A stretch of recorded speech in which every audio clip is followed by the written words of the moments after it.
오늘 저는 누가복음 2장 말씀을 중심으로 기다림이라는 제목으로 함께 은혜를 나누고자 합니다.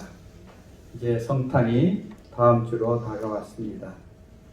제가 어릴 때는 이 성탄절은 정말 한 달 정도를 준비하며 기다리던 아마 교회에서 제일 큰 축제의 장이 얻지 않나 생각이 듭니다. 추수감사절이 지나면은 성탄절 준비가 본격적으로 시작되어집니다.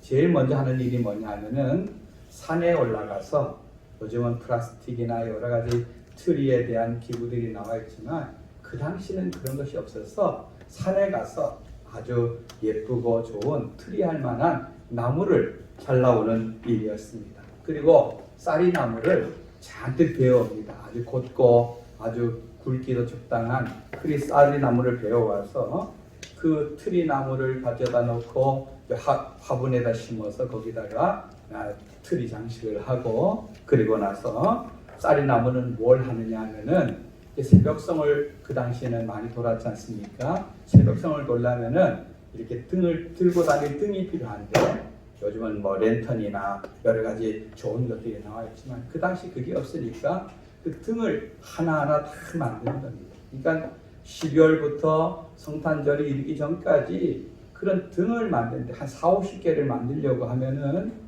그걸 들고 만들려고 하면은 매일 학교 갔다 오면은 교회에 모여서 그 등 하나 만들기가요 거의 한 사람이 며칠을 작업을 해야지 하나를 만들 만큼 굉장히 공이 많이 들고 수고가 많이 드는 그런 작업을 했던 걸 알 수 있습니다. 그것만 합니까? 또 연극 준비해야 되죠. 또 노래 준비해야 되죠. 이런 준비로 그 한 달은 정말 설레이고 기다림이 가득했던 그런 시간들이었습니다. 성탄절만 그런 것이 아니라 우리 인생 자체가 정말 수많은 기다림의 연속이라 해도 과언이 아니죠. 우리 어릴 때 보면은 소풍날을 기다리고 운동회를 기다리고, 그죠? 조금 더 자라서는 사랑하는 연인을 기다리고 하는 그런 기다림에는 우리들이 설레는 마음, 또 아름다운 추억의 그런 장들이 한 장 한 장이 그 기다림을 통해서 우리에게 새겨지는 것을 알 수가 있습니다. 아마 지금 전 세계 모든 인류의 가장 큰 기다림은 우리가 늘 기도하는 대로 이 지긋지긋한 이 코로나가 하루속히 빨리 끝나가고 우리가 쓰고 있는 이 마스크로부터 좀 자유롭고 마음껏 이렇게 만나고 활동할 수 있는 그런 날이, 그 자유의 날이 속히 오기를 우리가 고대하고 기다리고 있는 것일 것입니다. 저는 기다림이라면은 두 분의 할머니가 생각납니다. 한 분은 저희 친할머니이신데 제가 밀양에 가서 목회할 때에 이제 너무 멀리 떨어져 있으니까 고향에 올 때면은 1년에 명절, 설 명절 아니면은 추석 명절 그리고 여름 휴가 이럴 때에 한 3일씩 시간을 내어서 이렇게 고향에 올 시간이 있습니다. 그러면 그 당시는 저녁에 예배를 드렸잖아요. 그러니까 밤 9시에 주일 모든 예배를 마치고 성도들 다 모셔다 드리고 밤 9시에 출발하면은 한 번도 안 쉬고 계속 달려오면은 새벽 3시나 3시 반경에 도착합니다. 여러분, 새벽 3시면은 밤중에서도 가장 깊이 곤하게 잠들어 있는 그런 밤이 아닙니까? 그죠? 그런 시간에 끼어있을 확률은 거의 없는 것입니다.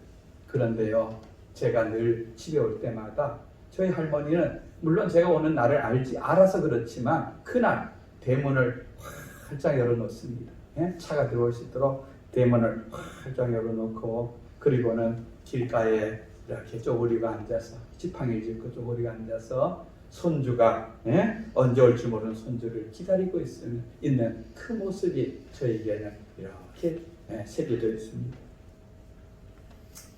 그런 할머니 환영을 받으면은요, 그 먼 길을 달려간 그 수고, 피곤함, 그것도 다 한순간에 사라지고, 야, 내가 정말 잘 왔구나, 나를 이렇게 반갑게 맞이하는구나 하는 그러한 따뜻함이 느껴지는 것을 알 수가 있습니다.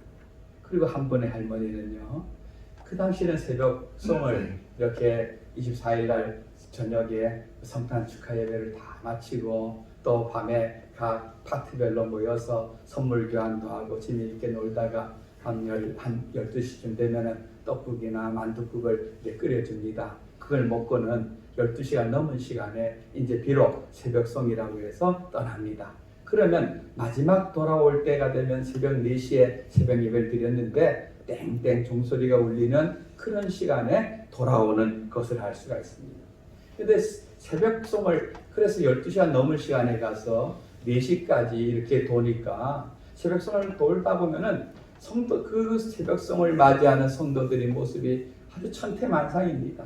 어떤 분들은 가서 아무리 기쁘다 구주 오셨네 찬송을 불러도 너무 고나게 깊게 잠이 들어있어서 깨어나지 못합니다. 그런 데는 2번 더 부르죠. 더 크게. 그래도 못 깨어나는 분들이 있고 그 다음날 우리를 위해 준비했던 선물을 가지고 이렇게 오는 분들도 있고 어떤 분들은 자다가 놀래가지고 일어나서 나오는데 머리는 이렇게 까치집이 되어지고 이런 상태로 나오는 분들이 아마 대부분입니다.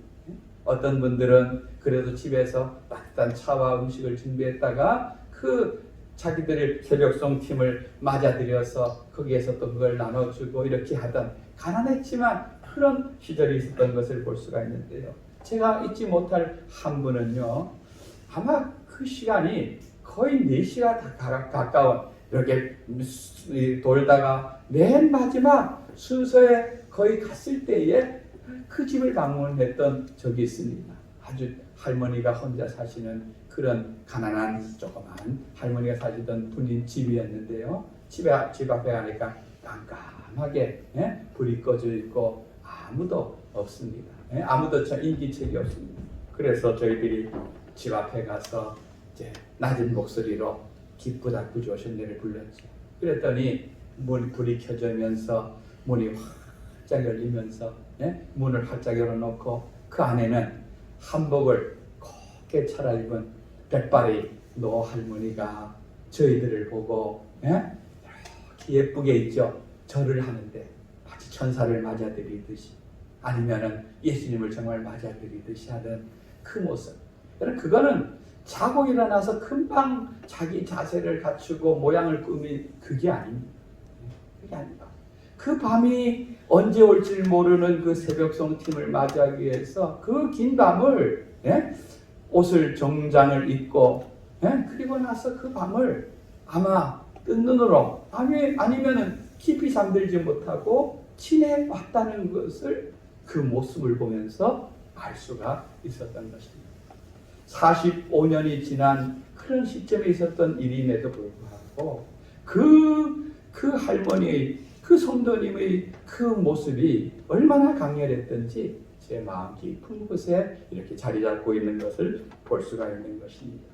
여러분 저는 그것을 보면서 우리 주님 만나고 주님 기다리는 그 시간이 그 할머니와 같이 그런 사모함과 사랑함과 단정함으로 있으면 정말 얼마나 좋겠나 하는 그런 생각을 저는 해봤습니다. 기다림이란 시가 있습니다. 기다림. 누군가 나를 기다리는 사람이 있다는 건 얼마나 눈부신 일인가. 아침이 기다리는 태양처럼 밤이 기다리는 별처럼 그에게 한 줄기 밝은 빛이 될 수 있다는 건 얼마나 가슴 따뜻한 일인가. 그리하여 그날을 손꼽으며 내가 그를 기다리는 건 또 얼마나 가슴 뜨거운 일인가. 태양을 기다리는 아침처럼 별을 기다리는 밤처럼 그를 위해 아름다운 배경이 될 수 있다는 건 또 얼마나 맑은 눈물 같은 일인가. 우리는 태어나고 기다리고 죽나니 살아서 가장 햇살 같은 날은 한 사람이 또 한 사람을 촛불처럼 기다리는 날이라네. 정말 좋고 따뜻한 그런 시죠. 여러분들은 무엇을 기다리는지요? 오늘 우리가 읽은 말씀은 예수님께서 마리아의 몸을 통해서 이 세상에 오셨을 때에 일어난 일입니다. 이때 모세 율법에 의하면은 자녀를 낳은 산모는 부정한 자로 규정하고 있습니다. 부정하다는 말은 이거는 그 사람이 다른 사람과 접촉하지 못하도록 한다는 의미인 것입니다. 그래서 남자아이를 낳으면 40일을, 여자아이를 낳으면 80일 동안은 외출도 하지 못하고 성전 예배도 못 가도록 모든 것을 금지했습니다. 아마 이렇게 한 것은 그 자녀와 그 자녀를 낳은 산모를 보호하기 위한 그런 조치로 했던 것으로 보여집니다. 그리고 그런 시간이 지나고 나서 산모는 정결 예식을 통해서 그 부정에서 벗어나게 되는 것입니다. 오늘 22절에 보면은 모세의 법대로 정결 예식의 날이 찼다. 이 말은 아기 예수님이 태어나고 이제 40일이란 시간이 지나서 이제 마리아가 이제 성전에 올라가서 정결 예식을 통하여 자기 부정함을 씻을 날이 찼다는 것을 의미하는 것입니다. 또한 예수님은 이 마리아와 요셉의 가정의 첫째 사내 아이로 그 집에 태어났습니다. 유대에서는요, 이스라엘에서는 맨 처음 태어난 것은 수컷은 사람이든지 짐승이든지 하나님께 바치도록 되어 있습니다. 그렇게 규정하기 있기 때문에 이 예수님을 하나님께 드리기 위해서 지금 마리아는 정결 예식을 하고 예수님은 초태생으로 하나님께 드리기 위해서 지금 성전에 예루살렘 성전으로 올라간 것을 볼 수가 있는 것입니다.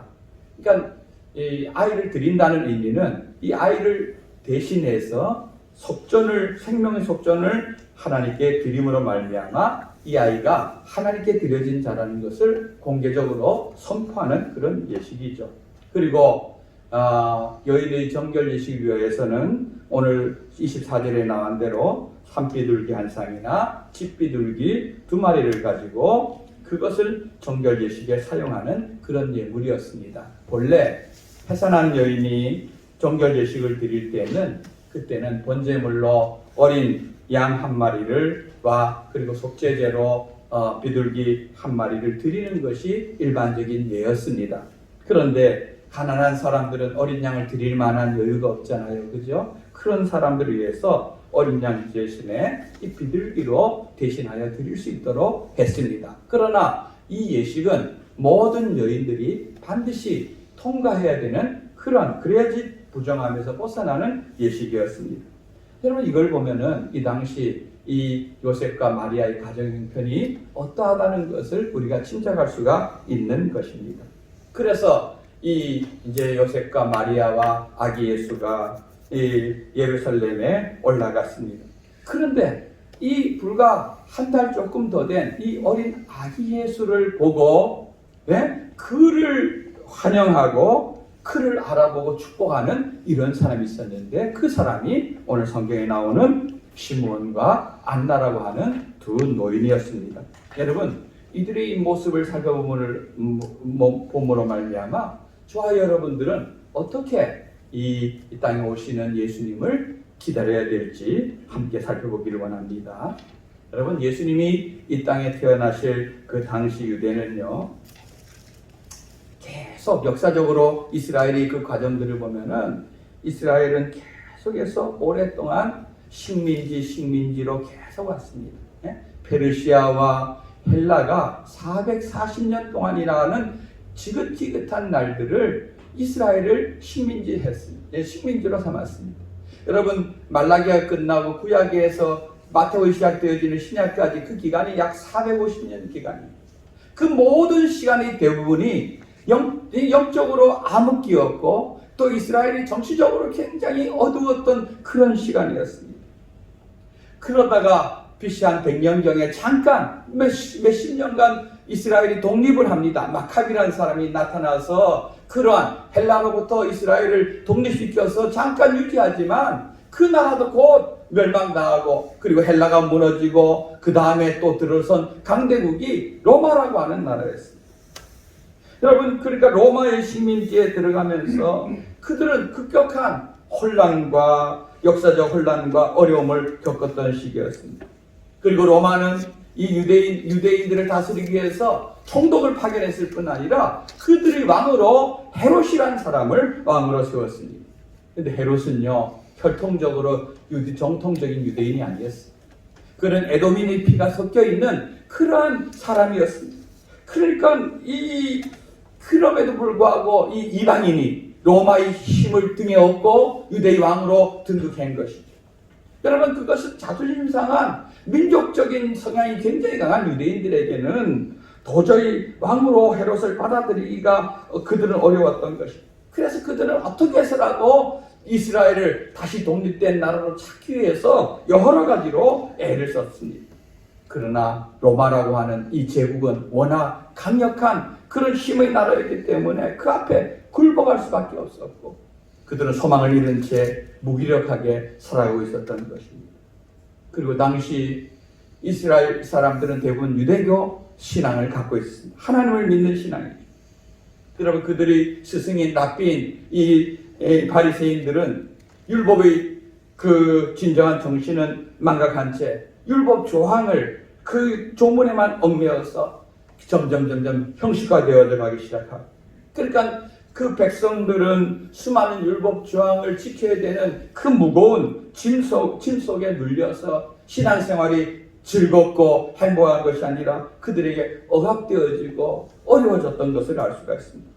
더군다나 자기들의 지도자인 바리새인과 종교 지도자들은 정치 권력, 헤롯이나 이런 사람들과 결탁되어져서 자기들 자리를 지키기에 급급했고 자기들이 배만 채우는데 혈안이 되어 있었던 것입니다. 여러분, 이러한 시대에 그들은 혼란, 절망, 무기력함, 이런 암울한 시대가 예수님이 이 땅에 오실 그 당시였던 것입니다. 백성들은 어디를 봐도 위로받을 데가 없고 어디를 봐도 소망을 둘 만한 곳이 없었습니다. 그러니까 자연스럽게 유대인들의 마음속에는 하나님께서 마지막 때 이 땅에 보내주기로 한 메시아, 즉 구원자, 메시아는 그리스도란 의미인 것입니다. 하나님께 기름 부음 받은 그런 구원자가 온다고 하는 그 메시아 대망 사상이 그들 마음속에 커져 가는 것은 분명한 사실이었을 것입니다. 하나님께서 약속하신 메시아가 오면, 즉 구원자가 오면은 자기들이 당하고 있는 이 모든 고난은 끝내줄 것을 그들은 기대하고 고대하고 있었던 것입니다. 그러니 여러분, 그 당시 유대인들의 상황을 보면 그들이 기다리고 있는 메시아는 이스라엘을 적국의 그런 압제에서 해방시켜주고, 이스라엘이 가장 번영할 때 어느 왕입니까? 다윗 왕 때와 같은, 여러분, 그런 다윗 왕 시대와 같은 강력한 왕권을 가지고 유다를 강력한 나라를 만들어줄 그런 정치적인 왕을 그들은 기다리고 소망하고 있지 않겠습니까? 여러분, 예수님을 따르던 제자들조차도 그들도 대부분 예수님이 부활하시고 승천하실 그때까지 그들의 예수님에 대한 기대는 오직 뭐였습니까? 오실 주님, 이때가 당신이 일할 그때가 아닙니까?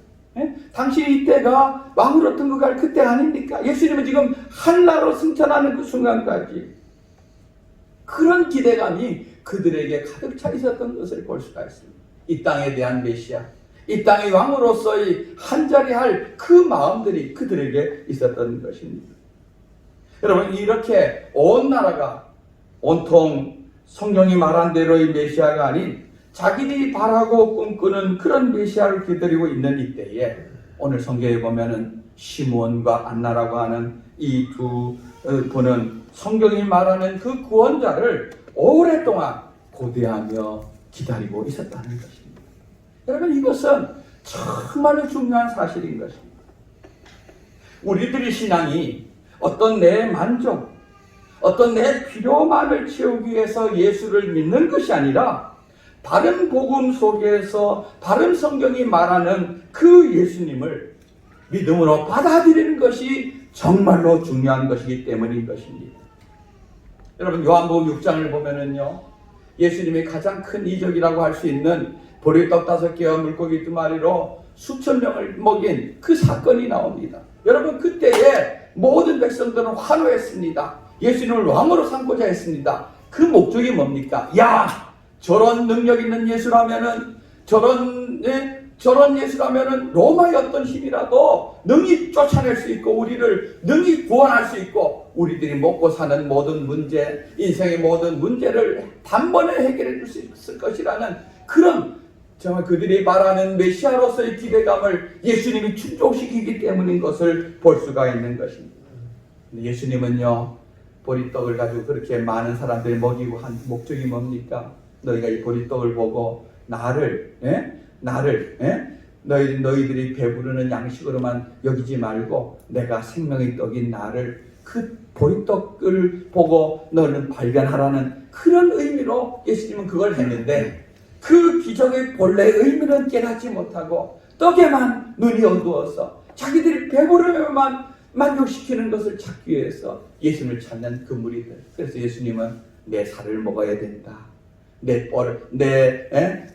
피를 마셔야 된다, 이런 그들에게 그런 얘기를 할 때 도대체 그 의미가 뭔지, 그것이 무엇을 말하는지 그걸 알려고 하지 않고 많은 사람들이 도무지 어려워서 못 받아들이겠다.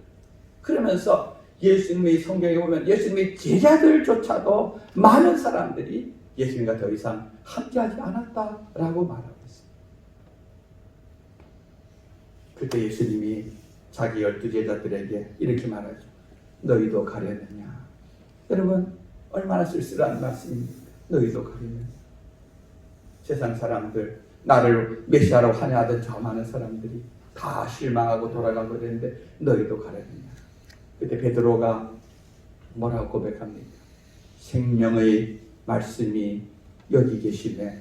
우리가 누구에게로 가? 우리는 주님이 메시아인 줄 믿고 알았습니다.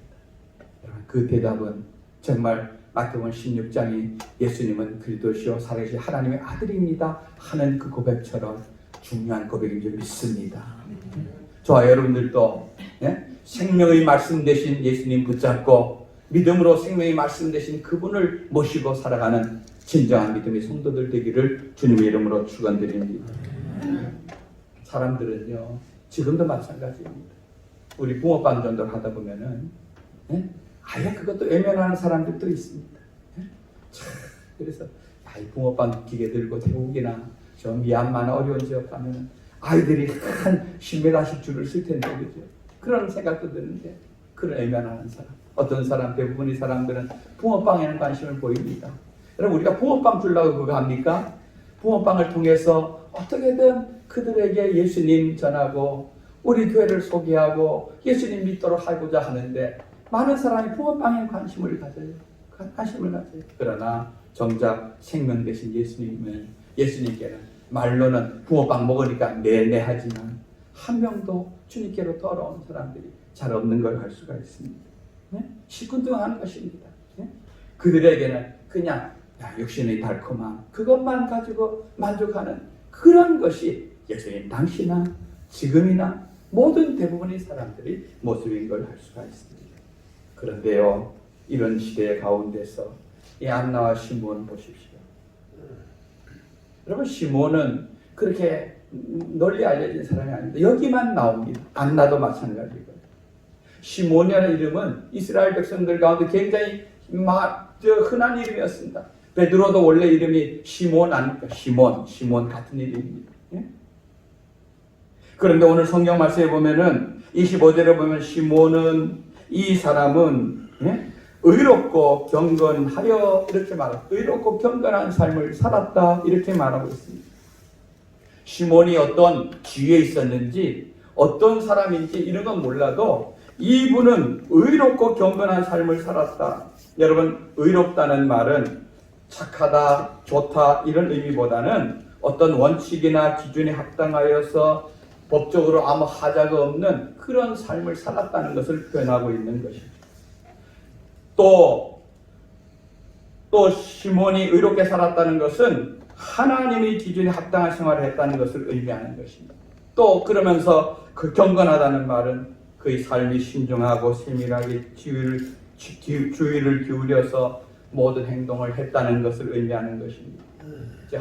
이 시몬은 하나님 앞에서 조심해서 구별된 생활을 날마다 하고 지금까지 살아왔다는 것을 보여주고 있는 것이죠. 여러분, 의롭다는 말을 통하여서 시몬이 율법에 충실한 어떤 외적 생활을 했다는 것을 의미한다면, 그가 경건했다는 말은 그 내적으로 하나님 앞에서 겸손하게 하나님을 경외하는 마음을 소유하고 그런 생활을 했다는 것을 알려주고 있습니다. 여러분, 이런 시몬의 모습은 지금 마지막 때를 살아가는 저와 여러분에게 큰 의미를 부여해주고 있습니다. 우리 그리스도인들이 어떻게 살아가야 될지, 어떤 자들이 이 땅에 오시는 주님을 만나는지, 심판의 때를 기다리는 자들은 어떻게 살아가야 될까요? 시몬과 같이 의롭고 경건한 삶을 추구해야 된다는 것을 의미하는 것입니다. 오늘 성경에 보면 시몬에 대해서 주목할 부분은 그를 성령의 사람이라고 표현하고 있다는 것입니다. 여러분, 오늘 25절 말씀에 보면은 뭐라고 하겠어요? 성령이 그 위에 계시더라. 시몬과 함께 있었다는 것입니다. 26절에는 성령의 지시를 받는 사람이라고 표현하고 있습니다. 27절에 보면은 성령의 감동으로 성령이 그에게 말씀으로 다가오셔서 그를 이끌어갔다는 걸 말하고 있죠. 그러니까 성령님과 함께하는 사람, 성령의 인도를 받는 사람이 표현하고 있습니다. 여러분, 지금 이때는 오순절 때와 33년 전의 일인 것입니다. 성령이란 표현이 신약성경 가운데 가장 먼저 나온 그것이 이 누가복음이 아닌가 생각되어집니다.